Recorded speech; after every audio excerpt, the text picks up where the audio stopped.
क्या आप जीवन में सच में शक्तिशाली, सफल और प्रभावशाली बनना चाहते हैं? क्या आप चाहते हैं कि लोग आपकी बात मानें और आप हर सिचुएशन को कंट्रोल कर सकें? अगर हाँ, तो रॉबर्ट ग्रीन की किताब 48 लॉज ऑन एफ पावर, सत्ता और प्रभाव पाने का एक गुप्त नक्शा है। लेकिन ध्यान रहे, ये किताब सीधी सादी नहीं है। ये इतिहास के सबसे चालाक, शक्तिशाली और कामयाब लोगों के तजुर्बे पर बनी है।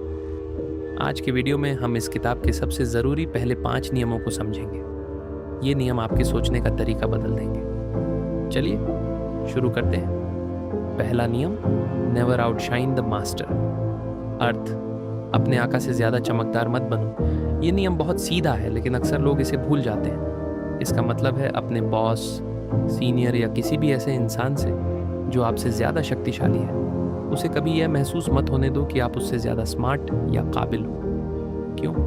क्योंकि अगर आप अपने बॉस से ज़्यादा चमकदार बनोगे तो उसे डर लगेगा। उसे लगेगा कि आप उसकी जगह ले सकते हो।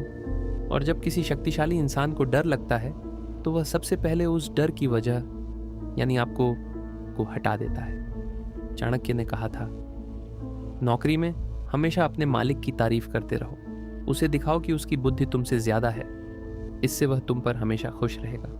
जैसे निकोलस फुके का उदाहरण लो। वह फ्रांस के राजा लुई 14वें के वित्त मंत्री थे।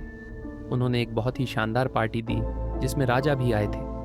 फुके ने सोचा कि राजा इस पार्टी से प्रभावित होंगे, लेकिन उल्टा हुआ। राजा लुई को लगा कि फुके उनसे ज़्यादा शक्तिशाली और अमीर दिखना चाहता है। दूसरे ही दिन राजा ने फुके को जेल में डाल दिया, जहां वह अपनी पूरी जिंदगी रहा। इसलिए अपने बॉस को हमेशा यह महसूस कराओ कि वह सबसे स्मार्ट और पावरफुल है। अपनी काबिलियत को थोड़ा छिपाओ और उसकी तारीफ करो। जब आप खुद पावरफुल बन जाओ तब अपनी असली चमक दिखाओ। दूसरा नियम, never put too much trust in friends, learn how to use enemies. अर्थ, दोस्तों पर बहुत ज़्यादा भरोसा मत करो, दुश्मनों का इस्तेमाल करना सीखो। ये नियम आपको थोड़ा अजीब लग सकता है, लेकिन ये बहुत गहरा है। दोस्तों के साथ क्या दिक्कत है? दोस्त अक्सर आपसे जलते हैं, चाहे वह दिखाएं या नहीं। वे आपको अच्छे से जानते हैं, इसलिए उन्हें पता है कि आपको कैसे ठेस पहुंचानी है। और अगर आप उन्हें कोई बड़ी जिम्मेदारी देते हैं तो वे अक्सर धोखा दे देते हैं, क्योंकि उन्हें लगता है कि दोस्ती के नाते आप उन्हें माफ़ कर देंगे। मैकियावेली ने अपनी मशहूर किताब दू प्रिंस में लिखा है, दोस्तों को राजनीतिक पदों पर मत बिठाओ। वे हमेशा तुम्हारा दुश्मन बन सकते हैं, लेकिन उन दुश्मनों को दोस्तों के रूप में इस्तेमाल करो जिसे तुमने हरा दिया हो। इतिहास गवाह है, ढेरों ऐसे उदाहरण हैं जहां राजाओं के दोस्तों ने ही उनके खिलाफ साजिश रची, जबकि जिसे उन्होंने दुश्मन समझकर जेल में डाला था वह वफादार निकला। दुश्मनों का क्या? एक दुश्मन जिसे आपने माफ कर दिया है वह एक दोस्त से ज्यादा वफादार होता है। क्यों? क्योंकि उसे साबित करना होता है कि वह अब आपका दुश्मन नहीं है। वह आपकी इज्जत पाने के लिए कड़ी मेहनत करेगा। दोस्तों को सिर्फ दोस्ती के लिए रखो, काम के लिए नहीं। तीसरा नियम, कंसील योर इंटेंशंस। अर्थ, अपने इरादों को छिपाओ। शक्ति पाने का सबसे बड़ा रहस्य यह है कि कोई भी यह ना जान पाए कि आप क्या करने वाले हो। क्यों? अगर लोग आपके इरादों को जानते हैं तो वे आपके खिलाफ तैयारी कर सकते हैं। वे आपके रास्ते में रुकावटें डाल सकते हैं। सुन त्जू ने आर्ट ऑफ वॉर में कहा था, हमेशा अपने इरादों को छिपा कर रखो।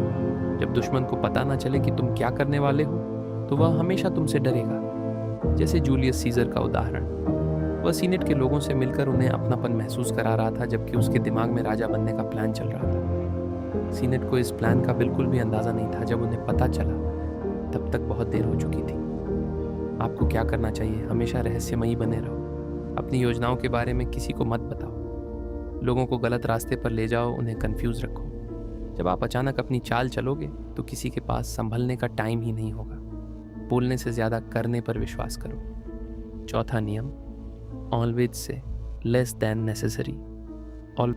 हमेशा ज़रूरत से कम बोलो। ये नियम बहुत सीधा है, लेकिन इसे फॉलो करना बहुत मुश्किल है। क्यों? जब आप बहुत ज़्यादा बोलते हैं तो आप कोई ना कोई ऐसी बात कह देते हैं जिसका इस्तेमाल आपके खिलाफ किया जा सकता है। आप अपनी कमज़ोरी दिखा देते हैं। और जब आप कम बोलते हैं तो लोग आपकी बात को ज़्यादा ध्यान से सुनते हैं। आप ज़्यादा गहरे और समझदार लगते हैं। महात्मा बुद्ध ने कहा था, मौन ही सबसे बड़ा ज्ञान है। कम बोलकर ही इंसान खुद को और दूसरों को समझ सकता है। ऐसे ढेरों उदाहरण हैं जहां नेताओं ने भरी सभा में कुछ गलत कह दिया और उनकी प्रतिष्ठा हमेशा के लिए खराब हो गई। दूसरी तरफ एक शांत राजा की चुप्पी ने दुश्मन को असहज कर दिया और उन्हें आपस में लड़ने पर मजबूर कर दिया। आपको क्या करना चाहिए?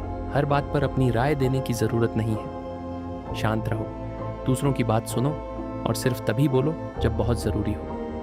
आपकी चुप्पी अक्सर दूसरों को असहज कर देगी और वो खुद ही ज्यादा बोलने लगेंगे, जिससे आपको उनके बारे में ज्यादा जानकारी मिलेगी। 5वां नियम, so much depends on reputation, guard it with your life.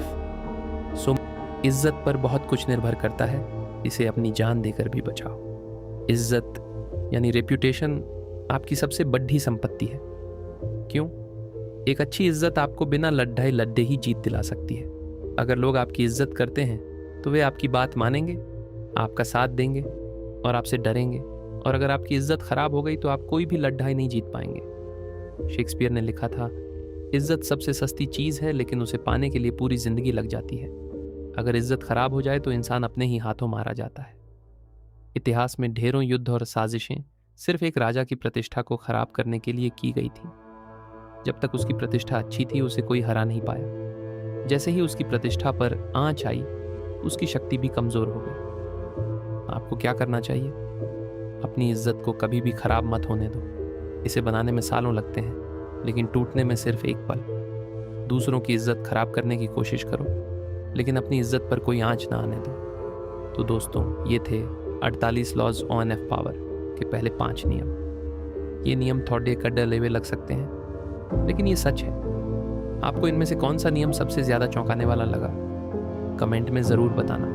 और अगर आप बाकी के नियमों के बारे में भी जानना चाहते हैं तो इस वीडियो को लाइक करें और हमारे चैनल को सब्सक्राइब करें। इस सीरीज़ का अगला भाग बहुत जल्द आएगा। तब तक के लिए शक्तिशाली बने और सफल बने। धन्यवाद।